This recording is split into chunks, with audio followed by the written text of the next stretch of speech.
The idea behind this narco-state synthesis is this idea that you do have a formal state and you also have these transnational criminal cartels, which, although we use narco as shorthand, but they're not really drug-dealing organizations as such. They traffic in narcotics and illegal drugs and illegal substances, fentanyl and so on, but they traffic in everything else too. And so a much more accurate way to think of them is as essentially evil Amazons. They're logistics firms, extremely sophisticated ones with multi-billion-dollar bottom lines, and they traffic people and drugs and goods and so on. And so what we've seen emerge, particularly in the past generation, is this state cartel synthesis. Again, Mexico is the one that I specialize in, but Venezuela is very, very similar.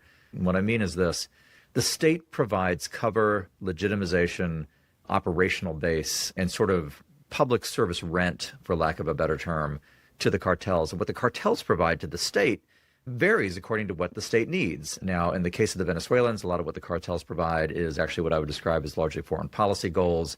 The same is true in Mexico.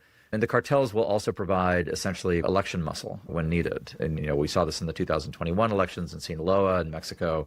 And you see it also unfolding in Venezuela. And so this synthesis, what it does is it makes both the state and the cartels indispensable to one another, and it also changes the nature of the cartels. We think of crime as crime. Crime is not the state, and to the extent that crime infiltrates the state, it's something to be rooted out and excised, and it doesn't change the nature of the state. So the fact that there's a corrupt judge in New Jersey or a corrupt sheriff in South Texas, all of which happens too often, actually does not delegitimize American governance as such, right? That's not true of, I would say, the Morena regime in Mexico. It's not true of the Maduro regime in Venezuela as well.